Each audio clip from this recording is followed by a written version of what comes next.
You're now listening to The Couch on 24/7 Miami with your hosts, Chubby Dubby, baby. Clem December, Big Clem. December. It's Clem time. and your boy Coleman. Coleman, I've had the most absurd nightmare. I was poor and no one liked me. Let's go. We'll do it live. We'll do it live. Okay.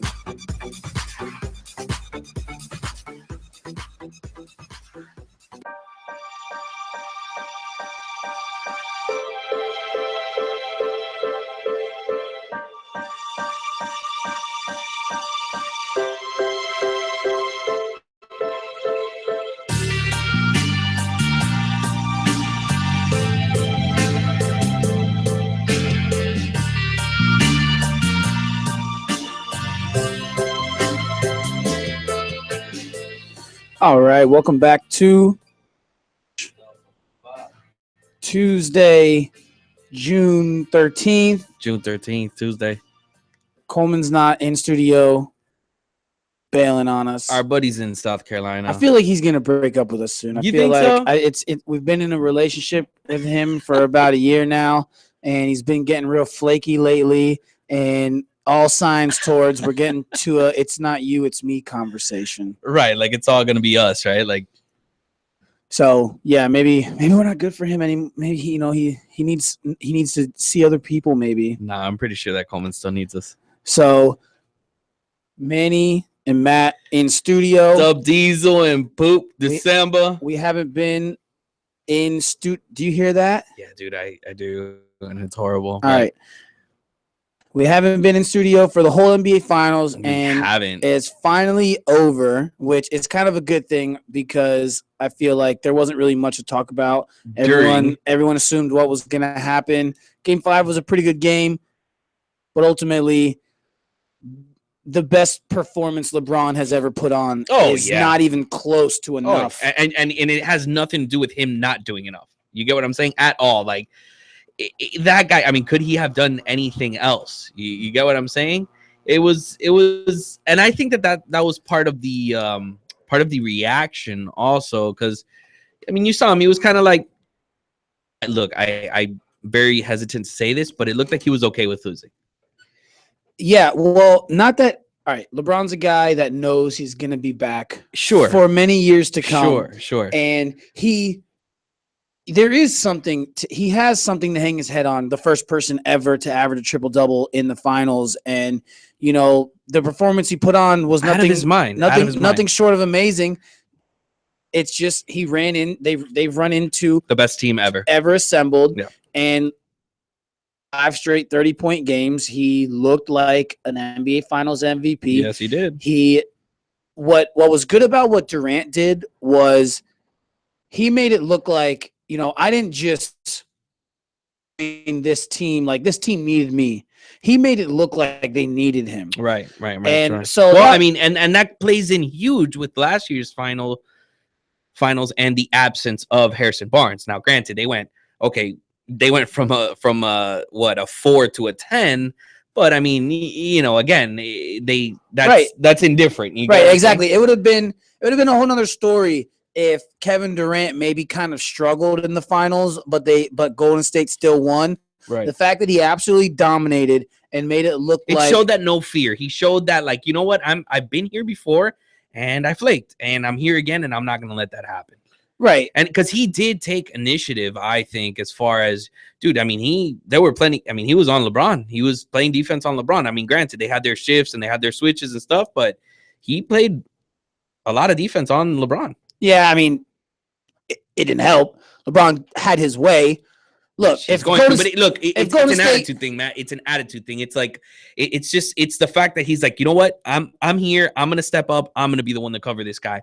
Granted, yeah, you're not gonna stop LeBron James, but it's an attitude thing. It's not execution. It's more like, it's just that leader thing, bro. It's unexplainable. There's no name for it. It's just that leadership, like, yo, take it on, give it to me, give me the hardest task. Like, I want to be responsible for this. Yeah, I mean, I don't think guarding LeBron was KD's main point in the series was score 30 points a game. Like you said, that was the difference. Mm. Harrison Barnes to Kevin Durant was the difference. Harrison Barnes, I saw, scored 71 points in 7 games last year. KD had 65 in the first 2 games. Ended up with, 5 times 33 is whatever it is, 165 points in the whole series. So that was the difference. And like I said, Kevin Durant dominating made it look like, he didn't just ride the coattails of the Golden State Warriors, which were already assembled. He actually came in and, some people are saying that the Golden State Warriors are his team now.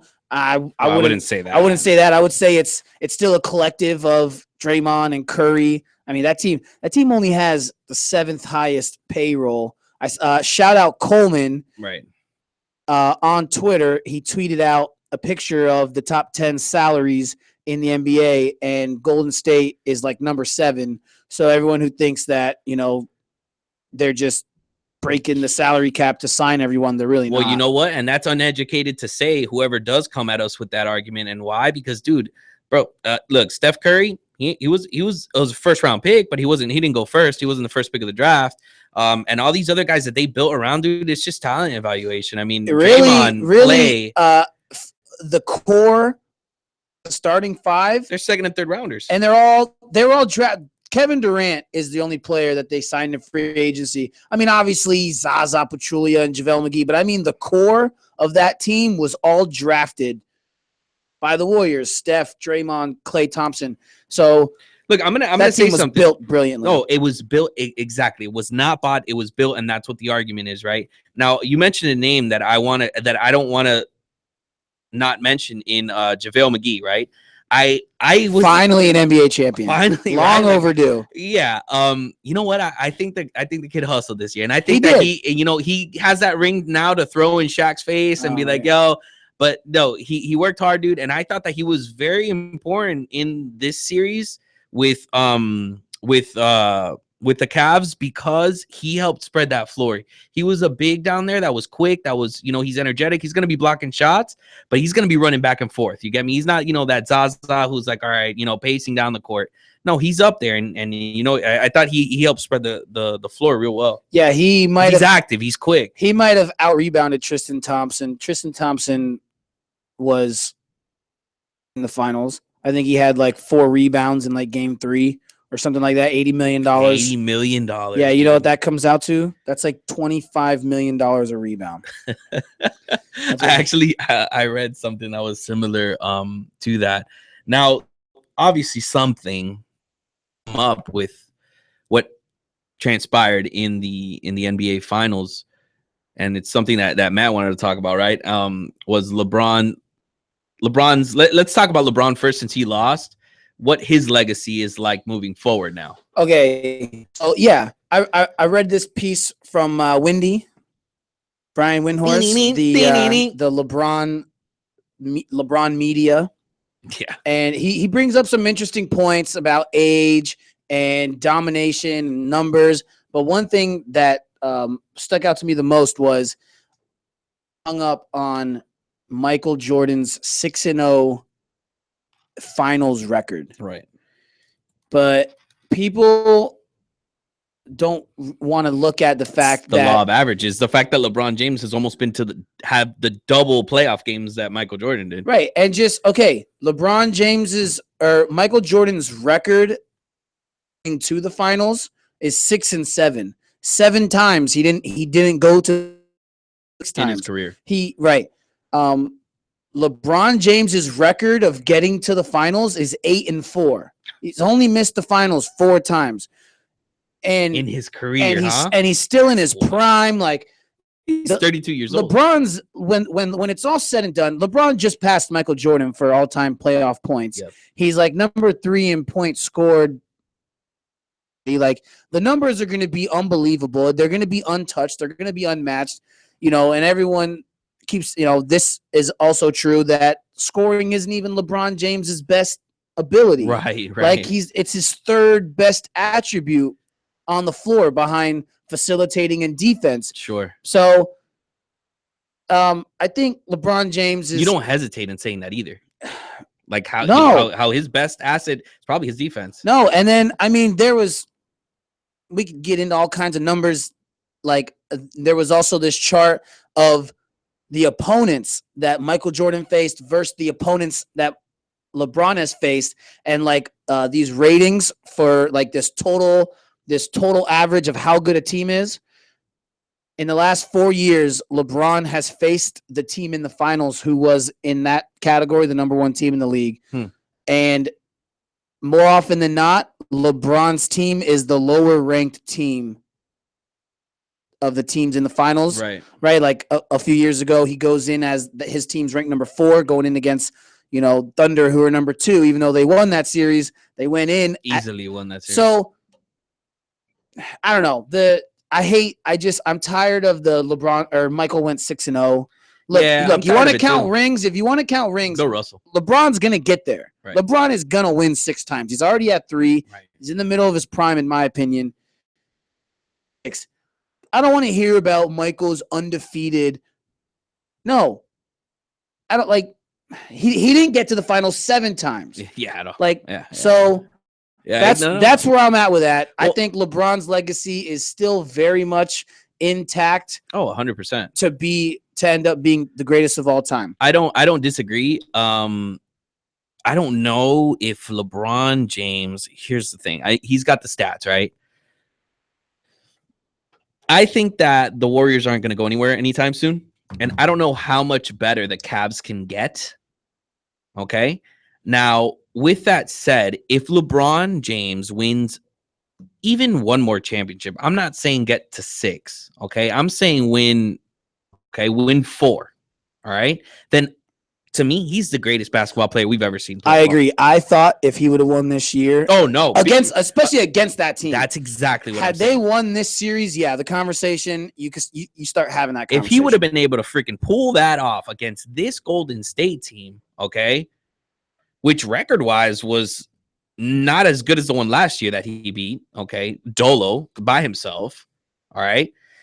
Granted, this team is better, obviously, and they cool and coasted their way through the season, knowing that they were going to get to where they got to. So it wasn't that urgent to, let's win 75 games, let's win 74 games. You get me? It wasn't that urgent for them, but still, this team was a freaking juggernaut team, the best team the NBA's probably ever seen.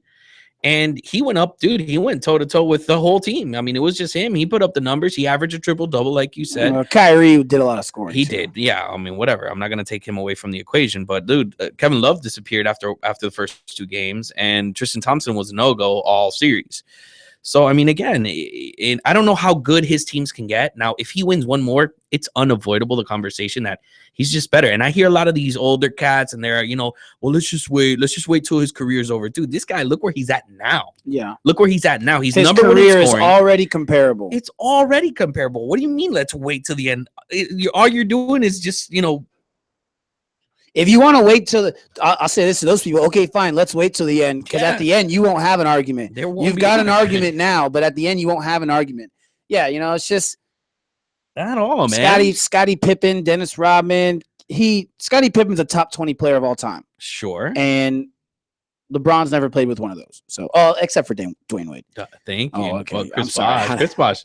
Chris Bosh is not top 20. Not all time. No, you're right. Not you're top right. 20. You're right. Top you're 50. Right. You're right. All right, and then on the other side, right, the guys who won. All right, so KD. All right, obviously this whole year was trials and tribulations for Kevin Durant. He left the Oklahoma City Thunder, joined the already established Golden State Warriors. Everyone gave him a lot of flack for that. So I was happy he won. Kevin Durant, I like the guy. Right. So we kind of touched on this already. Legacy moving forward. What he did was he helped himself by dominating. He got over the hump. I mean, get over the hump, whatever. Yeah, everyone who wins a championship gets over the hump. But what I'm more impressed by is the way he dominated. He made sure everyone knew I didn't come here to ride the coattails. I came here to help this. He got them over the hump. If you want to talk about humps, but they had gotten over it already. I know, but then they didn't get over it last year. He assumed the leadership role right away. Look, when Golden State won the first series, Cleveland didn't have Kevin Love or Kyrie Irving. Remember that. Okay. So let's say because they were injured. Exactly. Okay. But granted, when Cleveland was at full strength last year, Golden State couldn't beat them without Kevin Durant.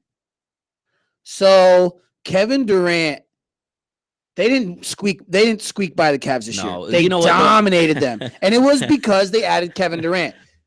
It had to go this way for Kevin Durant. They could have gone with a Melo too. If this is a 7 games, Melo's not the scorer Durant is anymore. No, you're right, but he's also not the ghost that Harrison Barnes was that series. You get where I'm coming from? Yes. I just think it was more Harrison Barnes being horrible and disappearing more than all right, dude. I mean,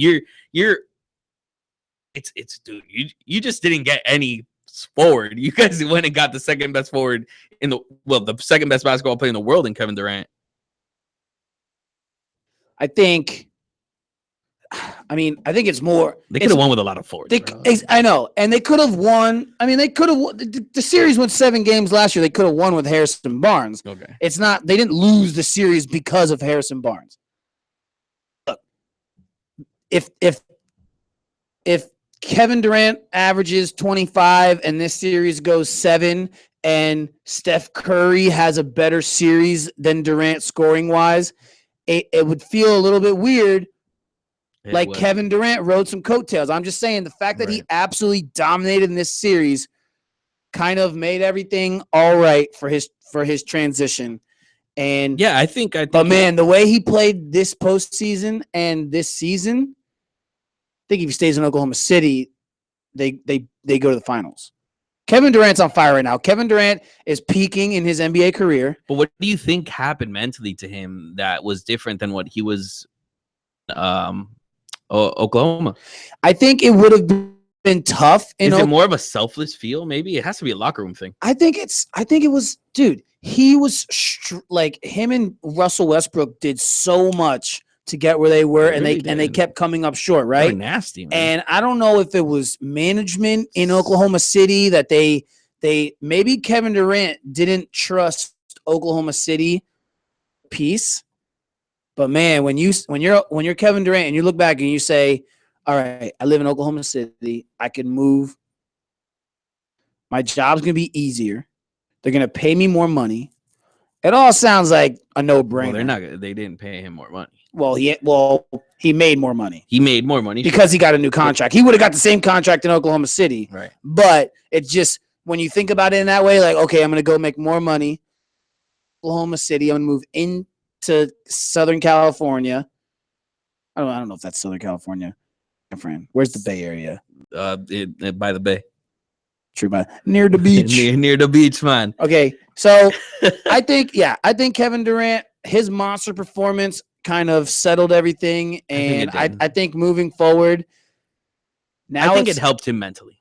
And now moving forward, it's just we're gonna see some crazy things. We're gonna see Paul George to the Cavs, or we're gonna see Paul George team up with Gordon Hayward and come to Miami next. Well, all right, we'll get into that. Let me get in that meeting room with Paul George because I got a few words for him. Okay, we'll get into that. A little bit more NBA when we get back.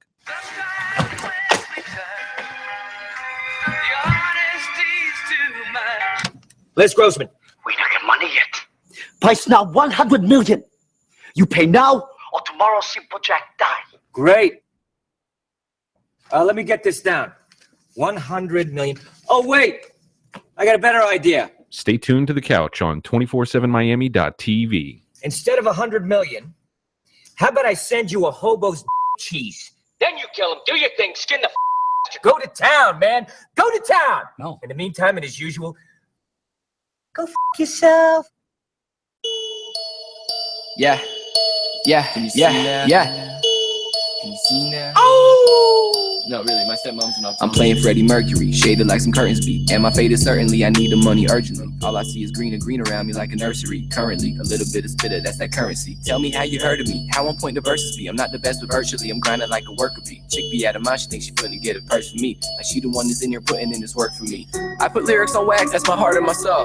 Let go of the past, surprise how far you can go. Not saying it's facts, that's just what I've been told. Didn't say it, you asked, I just thought you should know.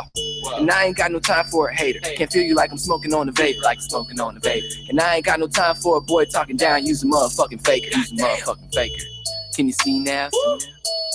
Can you see now? Can you see it? Can you see it? Yeah, can you see now? When you see me, baby, don't be acting see now. Can you see now? Can you see it? Can you see now? Can you see now? When you see me, baby, don't be acting see now. Okay, what the status of it? What the lick read? I make magic of these lines, Roy and Siegfried. I never backed it on the bus, I was a big dweeb. Now I get on tracks and I just bust should be in big leagues. Had to get my mind and money right, so glad I went to school. Plus it taught me how to handle blues, become a man and rule. Ran the campus even when I panicked about finances. Never thought the lowest standard, this the chance that I've been granted. I swear I go so hard. That's that shit they don't like. And I swear your girl so slow. That's that bitch I won't wipe. So peculiar is my whole life. I'm familiar with them strobe lights. I got 7 bottles and 6 mollies for 5 days. It's like 4 nights. Okay, MySpace but no website. My time, get your clock checked. I'm shit-faced for my next flight. I board the plane with that pop breath. When I open my hammered eyes, I got a hand job in my backpack. I hope my bitch ain't camera shy, cause I give her something to look back at. Like, can you see now? Can you see it? Can you see now? Motherfucking feel it. Can you see now? Can you see it? When you see me, baby, don't be acting see now. Can you see now? Can you see it? Do you see now? Do you see it? Can you see now? When you see me, baby, don't be acting see now. Trunk full of beat, ride to the beach, bomb like the Middle East side guy. Killers in the street, trunk full of beat, ride to the beach, bomb like the Middle East side guy. Killers in the street, trunk full of beat, ride to the beach, bomb like the Middle East side guy. Killers in the street, trunk full of beat, ride to the beach, bomb like the Middle East side guy. Killers in the street. Yeah, yeah, baby, don't be acting see now. Yeah. Can you see now? When you see Big Jensen, don't be acting see now. When you see me, baby, holla at a pro. When you see me, baby, holla at me, boy. See me when you see me, baby. When you see me, baby, holla at your boy. Say holla at your boy. Can you see now? Can you see now? See now? Can you see now? See now? Are you the #1 draft in the league now?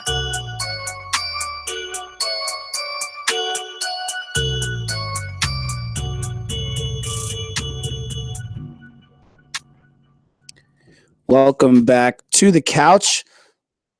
You're listening to the couch on 247miami.tv. Also, you can find 247 Miami. You can find 247 Miami on the TuneIn app. Follow us on Instagram at @thecouch_radio and follow us on Twitter at @thecouch_Miami. You can find all the links to all the YouTube videos and all that stuff. So we've been talking about the finals. The finals just wrapped up. Kevin Durant, your MVP.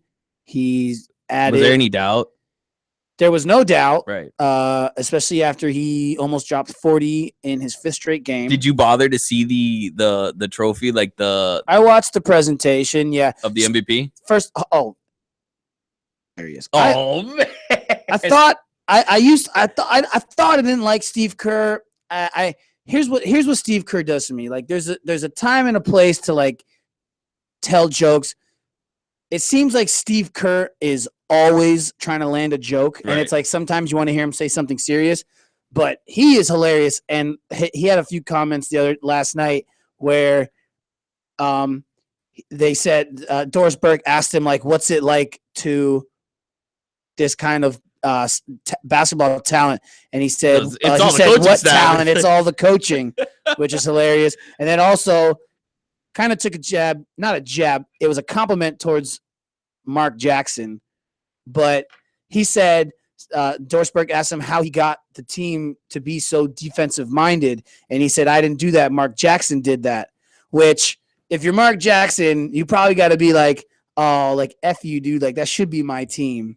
Like right, but like that's not a personal vendetta against Steve Kerr. No, it's no. It's absolutely it's not. And Steve Kerr is not like he's not taking a jab at Mark Jackson. It's clearly a compliment. But like if you're Mark Jackson, like, do you want to hear that? I was watching the game with somebody who didn't know as much about basketball as others that were in the room, and that person goes, "Hey, like those guys have to love their job, right?" And so I make the comment, yeah, Van Gundy and yeah, Mike Breen. But I go, Mark Jackson, he might like his job. He definitely is probably getting paid a good amount of money to be doing what he's doing. But he might be sitting there a little spicy, just a little spicy. Out of all those three, he's sitting there the spiciest because he used to coach that team. I wouldn't be surprised if Mark Jackson's making more money than Steve Kerr. But he'd love to be coaching that team. He'd love to be coaching I wasn't so sure of that, but that's kind of what I wanted to go towards implication-wise. Okay, so this Warriors team looks like, depending on contracts, they got to, eventually they're going to have to re-sign Clay and Steph and Draymond. Eventually, but Kevin Durant's locked up for like 4 or 5 years. No, 2 years. Well, he's not going anywhere. But yeah, it's safe to say he's not going anywhere. If they keep this thing around for like 4 or 5 years, it's safe to say in the Western Conference Finals, if not the finals, for every year. And easily. The way that they're set up contractually. Like what is it going to take to compete with them? Now, granted,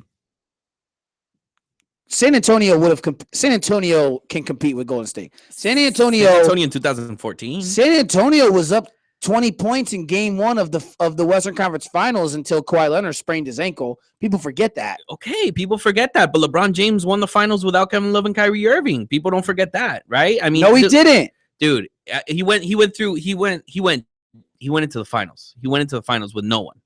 He got hurt in game 1 of the finals. Right. So he got to the finals with Kyrie. Okay, and you're talking about getting to the finals. And I could get to the finals in the East right now. Dude, nobody overshadows LeBron James on that team. I know. Wait, what are you saying? Bro, I'm saying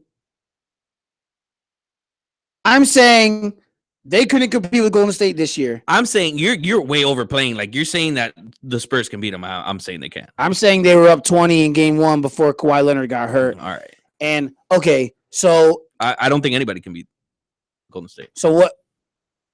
That was my question, and then you started talking about how LeBron did it without Kevin Love, which he would be able to do it. The Spurs of 2014 would be able to do it, but not. What about what I'm trying to tell you? Like, what didn't we see from the Spurs? Kawhi Leonard's a beast. Not and they completely dismantled. They crumbled. What if Kevin Durant got hurt? They lost. If Kevin Durant got hurt? Go and lose a 20-point lead. How do you get over it, dude? Why not? What do you mean? Why not? Steph Curry, and they did it without Kevin Durant. How's that? That's why. That's not why. Last year. The year before that. When LeBron didn't have Kevin Love or Kyrie, they don't win that series. They were still that good. If Kyrie's healthy, they don't win that series. They don't win that series. And they won 7. They don't win the first year if LeBron's got Kyrie. They won 73 games without Kevin Durant, and then they lost. Yeah. All right. So let's get back to NBA teams need to do to Golden State. Who does Cleveland need to add? Do they have to add Melo? That's the scariest part for me and Golden State is how young these guys are and how such a young age. You get what I'm saying? They're really careers and they haven't even reached the peak of their age. Usually, typically and statistically, your peak is 31 years old. None of these guys have even reached 30. Right. And they're this good and they're gonna make a run and they're gonna be good for a really long time. I don't know what the Cavs can add to their roster. I look at the NBA and I'm like, unless they legit, Karl Anthony Towns and guys like that, like these young and up and coming, like youthful, good players that seem that they could take instruction. Once it's that, then you got nothing, man. Right. And all those guys are max players. Yeah, exactly. And Golden State added a top 5 player. There's not really a top 5 player free agency right now. Like if you're gonna, dude, they created max players. First off, they created max players. First off, players in the league right now played in this series. Right. So, who can Cleveland even add? You say Melo. I mean, I like Melo, but Melo's old. He's old. Aaron Williams, not going to give you Richard anything. Jefferson. Even though you think Kevin Durant was freaking Dennis Rodman on defense in this series, he wasn't. But yeah, Melo is nothing short of. And dude, and it's not just that. It's throw some youth into that bench. Paul man. George, their second team is doing what? Richard Jefferson. Richard Jefferson and Darren Williams, man. Oh That's what you're gonna throw on your second team. When I saw, hell no. When I saw These guys can't keep up. the Cavs were like within 5, and then Richard Jefferson and Darren Williams went on the floor, and I was like, there goes the game. Dude, those guys aren't gonna. At one point, Sean Livingston is on the second team. At one point, they ran a screen. They did a screen, and they got Kevin Durant 1-on-1 with Darren Williams, and it was almost laughable to see him try to play defense. So, I mean, Paul George is not a free agent. So to get Paul George, you're gonna have to trade for him. And he plays the same position as LeBron, even though LeBron can play the 4, or LeBron. You could put Paul George at the 2 and LeBron could play the 3 or the 5 or the 1. But yeah, it doesn't seem like there's a move out there anyone can make right now. Like Cleveland's the closest and they're far. They're far. Because when you think about it, obviously we're talking East versus West. Sure, in the West, a lot of teams are way closer. I'm not gonna sound, that I'm what's the word? Not contradicting. Contradicting what I said, but the Spurs are probably the closest team, and they're still not close. And they're still not close. The Spurs are better than the Cavs. The Spurs will beat the Cavs. Nah. That's a very good question. That's probably, between you and me, that's probably a better series than what the Golden State against the Cavs were. Yeah. At least it would have been a lot closer. Obviously the Spurs will always be there. Pop will always have them ready to go. Sure. Kawhi's a superstar. LaMarcus Aldridge had a good year. He's an all-star, but that's one of those young guys that we're waiting for. He needs to. Yeah. We're waiting for him to take the next step. What will be huge for San Antonio is like replacing the guards. Because Tony Parker's probably got a couple more years, but Manu's probably done. Well, yeah. So, but he's not their point guard. But Patty Mills, hopefully, if he can be as good as Tony Parker, then that team won't miss a step. You know what? They need I think that they need a point guard Victor Oladipo style. I think they need to change out Patty Mills. I think they need to inject a little youth into that Spurs lineup. More than it has. Now, my question to you, and it's something that we've never really asked each other, so this would be the first time we'd be discussing this, but I mean, Anal. Yeah. That's for off the air. Does it help the NBA? You like these super teams? I like these super teams. I kind of like knowing who's gonna go. In a way, I mean, I just like to see dominance. I do. I can appreciate dominance. I can appreciate dominance, and I can, obviously Golden State is so much fun to watch, and LeBron James is so much fun to watch. He is. So, having was mind-blowing the amount of talent court, right? It was unbelievable. Right. The only downside is I couldn't watch the NBA the playoffs. The whole playoffs was like the playoffs suffered, and the finals is really what flourished. Right. Watch Chicago, Washington with any sense of who's gonna win this series, because can this series go and beat whoever wins this series, can they go beat the Cavs? No, they can't. Or the Utah LA Clippers series, that series is so insignificant in the first round. Neither of those teams has a chance. I would at least like for there to be a time I would like for basketball to get to a point where there's at least 2 teams in each conference that could make it, like the Western Conference and the Eastern Conference Finals. If those could be a little more competitive, that would be great. San Antonio got swept, and Boston only won 1 game this year. So, well, look, I'm gonna take it back to, the run that the Heat had. It wasn't even like that when the Heat were in that, from 2012 to 2014, bro. We created this rivalry against the Pacers. We had, obviously year one, the Celtics were still intact, okay, and we overcame the Celtics.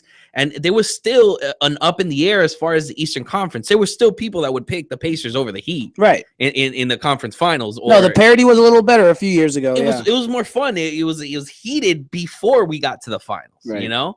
And you know what I'm actually surprised about this year in the finals? The lack of technical fouls that we had, given the personalities that are on the court. You get what I'm saying? I think the most that we got from it was, David West kissing Khloe Kardashian.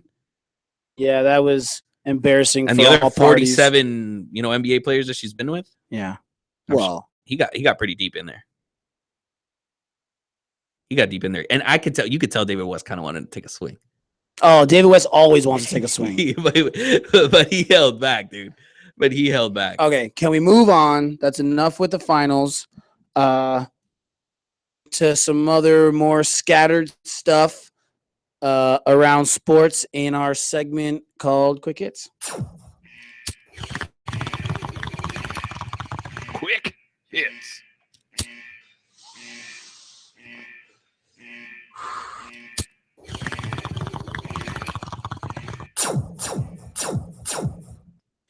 Okay, so quick hits. We're gonna shoot around some different things. First one, Eddie Lacy update. He collected another $55,000 for getting down to 250. I think the last time we were on air, he collected like $50K for getting down to like 255. So now he's down to 250. Got another $55K in his pocket. Not too bad. I think that's maybe what I need to do to motivate myself to lose weight. Yeah, why isn't there anyone out there offering me $55K for every 5 pounds I lose? Oh man, I would be 130 pounds in a week easily, and I've never been 130 pounds. Well, yeah, I have. I can't even remember the last time I was 130 pounds. I wasn't even 130 pounds in high school. No, I was a big high school kid. Yeah, you're now. I mean now, but yeah, now it's different. I was 180 solid. Moving on. Speaking of how to compete and the Warriors, steroids. The Heat are gearing up to make their run at Gordon Hayward. It sounds like he has some interest in the Heat. You know what scares me about Gordon Hayward? Roberts. I don't know. Think about it. Hayward's hair ever gets messed up in a game. What have you seen from Gordon Hayward? I mean, he is the best player on a 5-seed playoff team this past year in the West, a 5 seed in the West, and he's the best player on that team. Gordon Hayward's really good, dude. What is he going to fill on that team now that's not there? Scoring from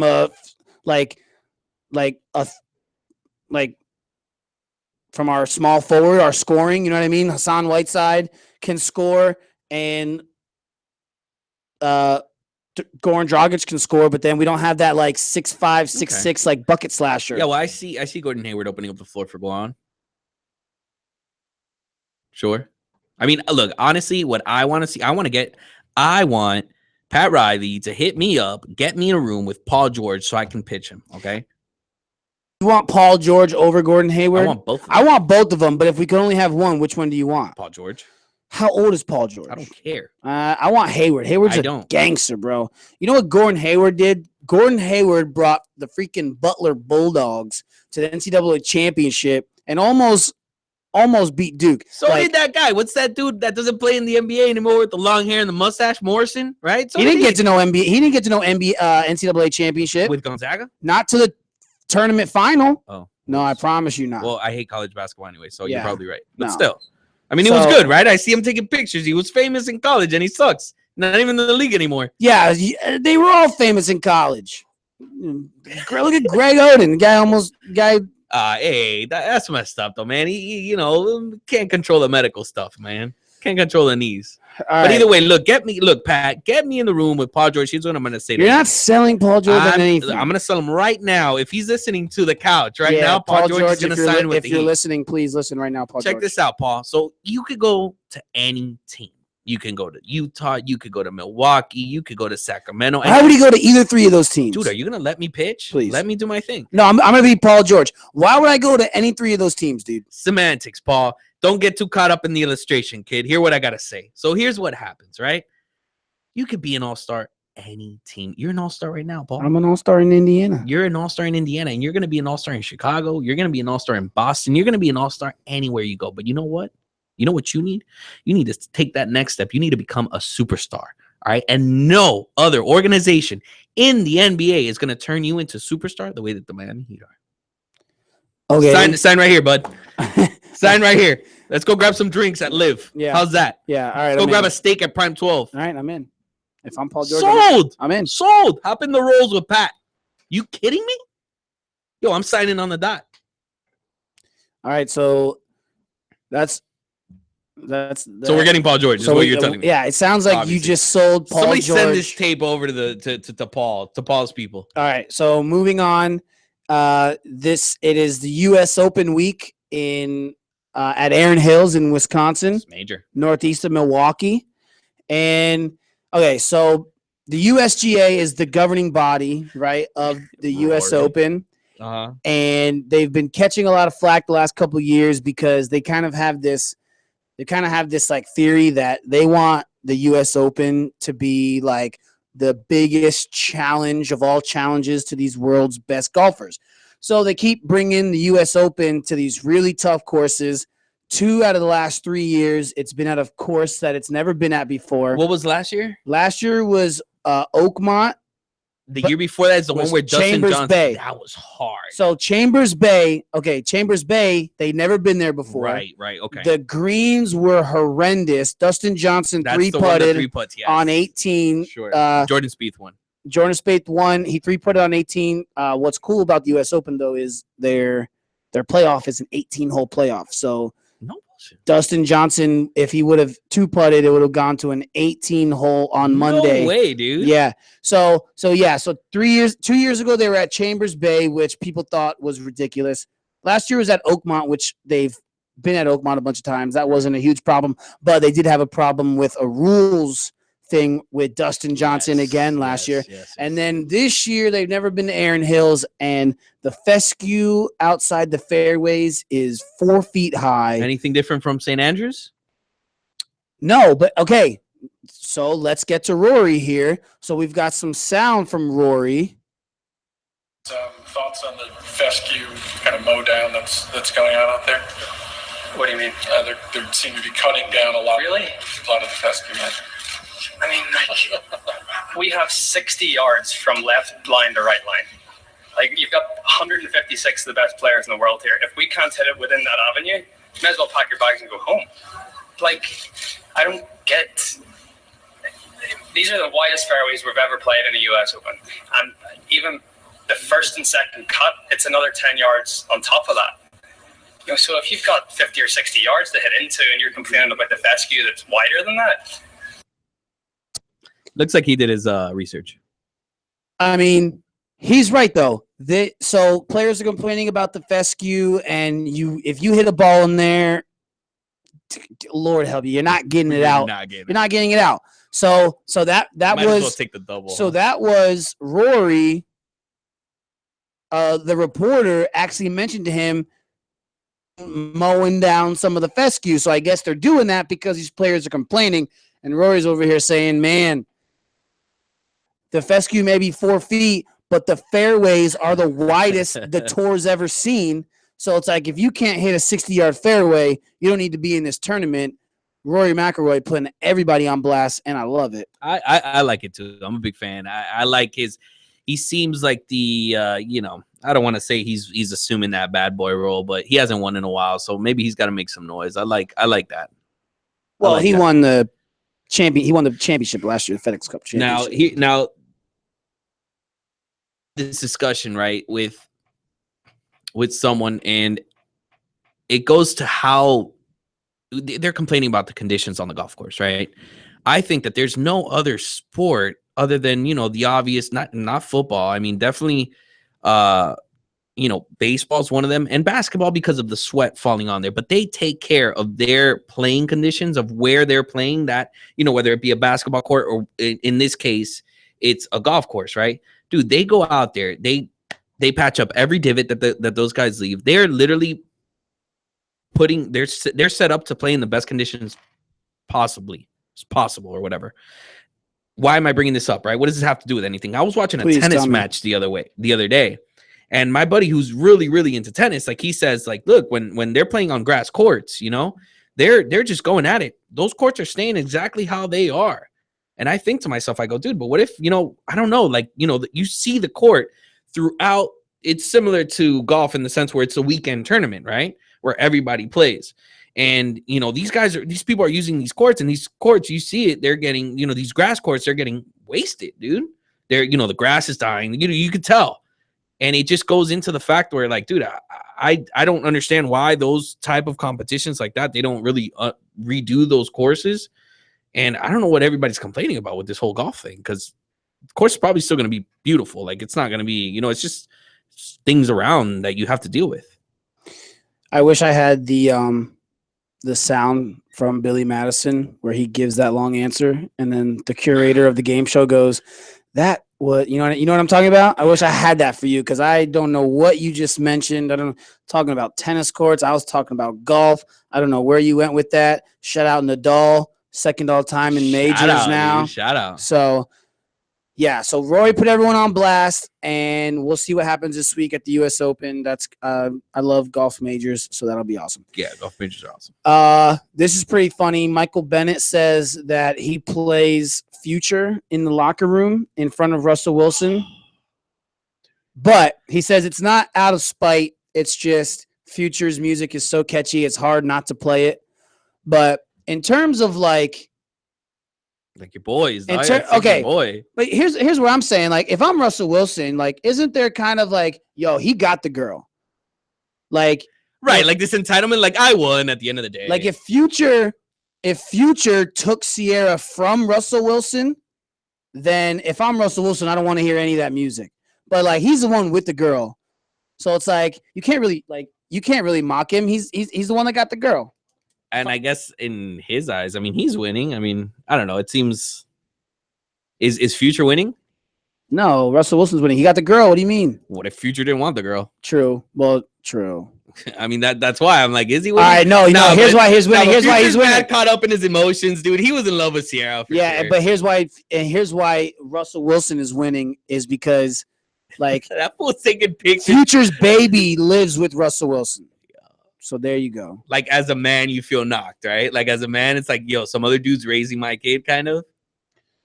So, also in worldly news, Dennis Rodman is back in North Korea, but nobody knows why. I still kind of find this weird that Dennis Rodman is like our ambassador.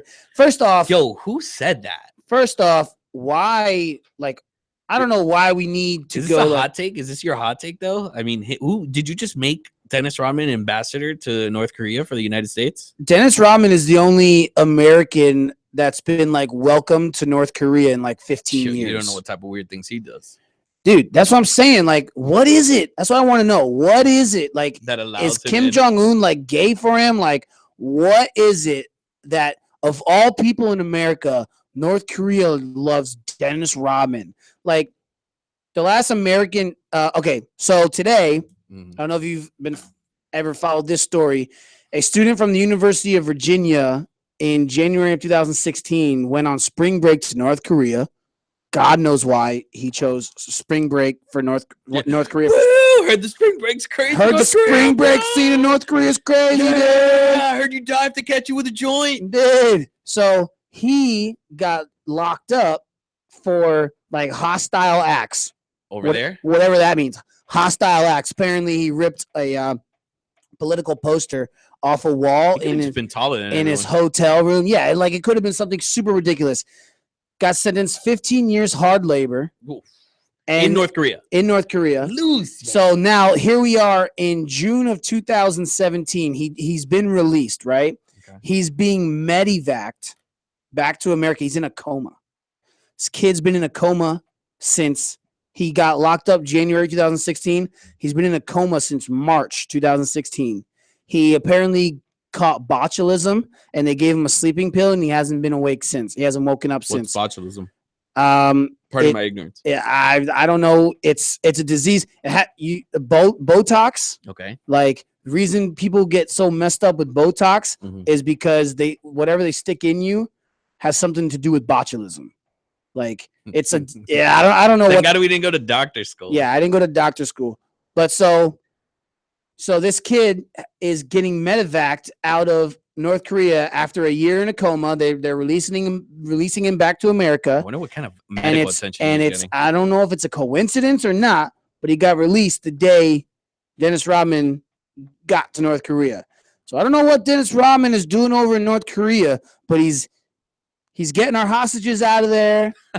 Maybe he's, schmoozing Kim Jong-un. He's like, hey, listen, man, the world's a beautiful place. Like, stop being... Yeah, it has to be like some hippie. Stop being such a Peter. So, yeah, I don't know what it is about Dennis Rodman that North Korea loves, but he's making his he's making his fourth trip to North Korea, his first since like 2014. When he's there, he legit, I know I said this joke earlier, he has to be the tallest person there. Yeah, probably. Okay. But yeah, it's just, I don't like, what does Dennis Rodman do for Kim Jong-un? He just can't get enough of him. Another story. So given, their recent win, the Warriors don't know if they're going to the White House. What do you think about that? I wouldn't. You wouldn't, right? That's crazy. But think about the platform they're on. Think about the stage they're on to make us stand like this. What would that be like for this country? I don't know. They're not the first team to not go to the White House. But they're the best team to not possibly have gotten to the White House. Look. And the NBA is under a look, people go to the White House. These teams go to the White House to see the president. Right. We don't have a president in our White House right now. Right. Here's the thing, though. You're saying that what teams have not gone? Players have not gone. I mean, teams haven't been invited. Like, I know that Jameis Winston's Florida State team didn't go to the White House. And, I mean, not every single sports team goes to the White House. I'm just saying it's not that crazy that, it would be, if it was a regular president, yeah, it'd be something. I don't think it's weird that these guys don't want to go shake Donald Trump's hand. Like, right. It's not even, I don't even know. It's not even like a race thing anymore for me. It's not even like if I was a black man, right. I wouldn't hate Donald Trump because he's trying to suppress the minorities. Right. It's just like, dude, like, you're stupid at being a president. Like, you're not doing the whole thing right. And I'm not going to come shake your hand and do a whole horse and pony show. Putting it aside from the whole race thing. Like, really, like, if you're going to go see President Trump at the White House for winning a championship, like, it's a horse and pony show. It's just for pictures. No one's really going to get up at the podium and make some, big activist. Tom Brady didn't even go in. They're buddies. They play golf all the time. I hope Tom Brady's mother's doing better. Yeah, I think it was because of that. I know that it was because of that.